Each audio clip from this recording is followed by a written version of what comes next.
Hello everyone. Today we're going to be talking about how to ensure that inclusion is happening in your classroom. Thanks for coming to today's training. And today's training will include what is inclusion? Is your classroom inclusive?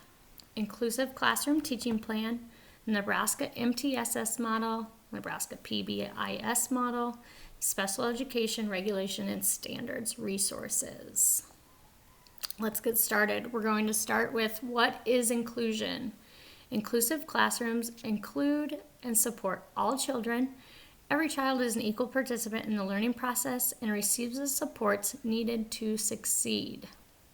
As you can see in this bottom right quadrant, this is the inclusion.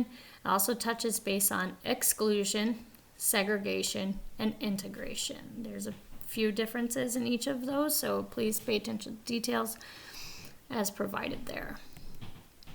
Is your classroom inclusive? As I go through these questions, please reflect and answer either yes or no to your thoughts in your classroom. Does the child spend the majority of the day in the general classroom? Is the child's desk included with the other groups of desks in the classroom? Does the child have access to classroom lessons and activities that are adapted or modified to meet his or her special needs? Does the child attend outside activities with the class, including but not limited to assemblies, field trips, enrichment classes, and recess? Is the child an independent, valued, and respected classroom member? Does the paraprofessional in your classroom encourage the child to complete work as independently as possible, but also providing support when needed? Does the child receive related services with minimal disruption to his or her own classroom routine? And can the child name some of his classmates and share common classroom experiences?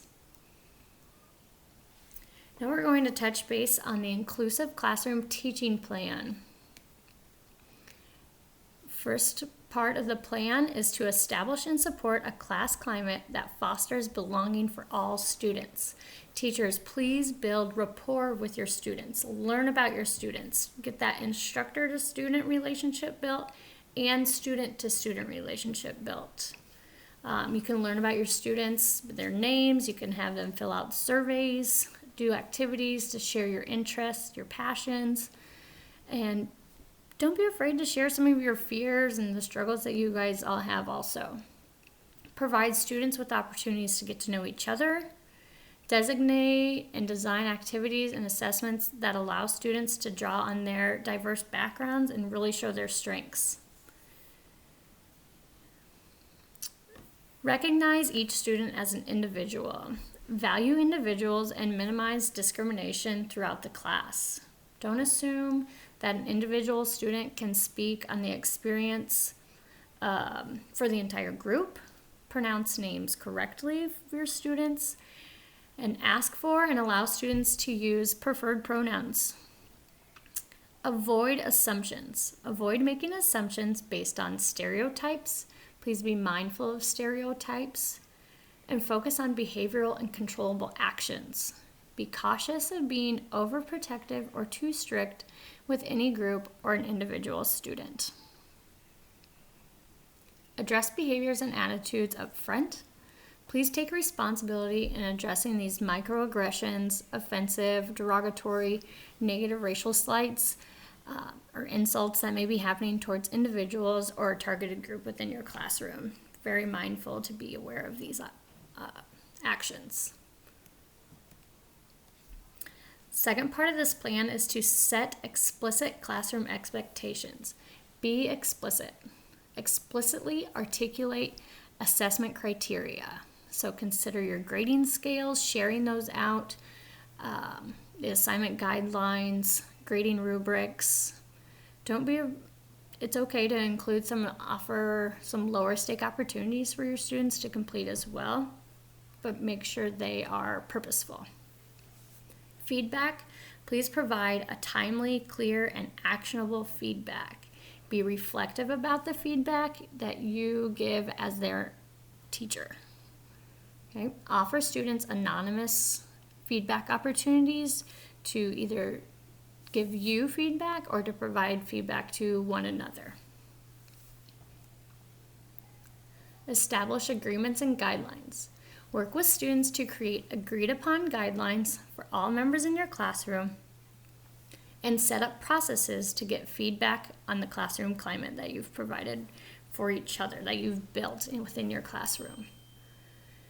Please model the behaviors. Adhere to the community agreements and the model skills that you have requested of your students. Be aware that you are modeling the expected behavior, whether it's intentional or unintentionally. Select course content that recognizes diversity and acknowledges barriers to inclusion. The course content needs to engage a diversity of ideas and perspectives and critically evaluate the presentations of your materials.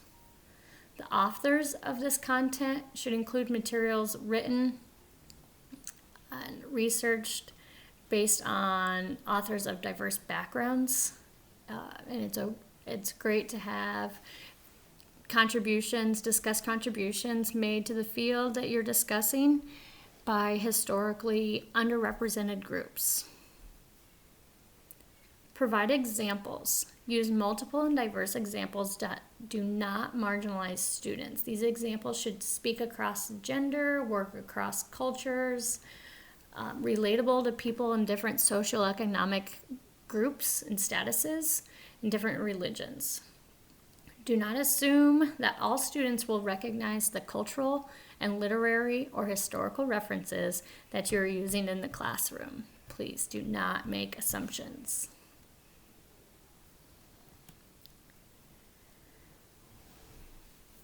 Design all course elements for accessibility. Your materials should have multiple means of representation and supporting materials with that. You can ask yourself, how might this information present barriers to learners? Ease those barriers for your learners by providing supporting materials, and adopt guidelines for accessible presentations and discussions. Demonstrate the learning. Provide multiple means of action and expression. Create course materials in a way that allow them to advance their learning, that provide some scaffolding for your students, and consider the use of technology in your courses. And engagement, create a supportive climate and provide multiple means of engagement for these students. Take risk, increase the options for the assignments. Don't just have students submit one way to complete an assignment, okay? Inclusive classroom teaching plan, the final stage is reflection, teachers. Okay, you want your students to reflect, so you should be reflecting on your teachings and your classroom behaviors and climate that you together are building. Do you have your identities? How do your students perceive you? Are there any implicit or explicit biases? Do you propagate, neutralize, or challenge stereotypes in your class? Do you handle challenges in your classroom? How might the ways that you set up your classroom spaces and activities foster inclusion, or are they set up for more of a disinclusion? We'll now move to the Nebraska multi-tiered system of support.